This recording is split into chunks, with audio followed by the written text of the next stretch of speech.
কিভাবে কারাগার ভেঙে পালিয়ে যায় এটা তো আসলে আমার ধারণা একা কখনোই সম্ভব না। এখানে প্রশাসনের ব্যর্থতা আমি কিভাবে বলবো, এটা যদি ম্যাক্রো লেভেল পর্যন্ত চিন্তা করি অবশ্যই এখানে সংযুক্ত মানে যুক্ত যারা ছিল বা তারা যদি হেল্প না করে কখনোই এটা পারতো না। জি, আমরা অ্যাজ এ বুয়েটিয়ান সবাই মিলেই চাচ্ছি যে এরা এটা সব থেকে যত দ্রুত সম্ভব কার্যকর হোক।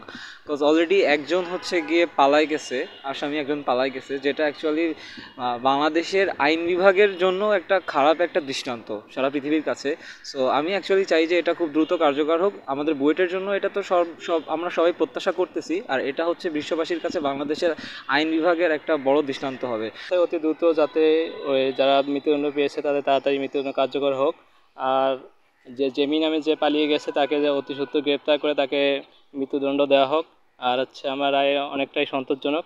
যদি 25 জনের ফাঁসি হইতো আমরা আরও অনেক খুশি হইতাম। আর হচ্ছে আপনার ফাহাদ ভাইয়ের জন্য আমাদের ক্যাম্পাসটা অনেক সুন্দর এবং আমরা র্যাগিংয়ে কখনো শিকার হই নাই। একটা ছাত্র রাজনীতি মুক্ত ক্যাম্পাস পেয়েছে, যেটা আমাদের শিক্ষার জন্য অনেক হেল্প করছে, যে আমাদের কোনো র্যাগিং নেই। আমরা একটা নতুন যারা স্টুডেন্ট বুয়েটে প্রবেশ করছে তারা কখনোই এই বড় সিনিয়র ভাইদের দ্বারা কোনো হ্যারাসমেন্টের শিকার হয়নি।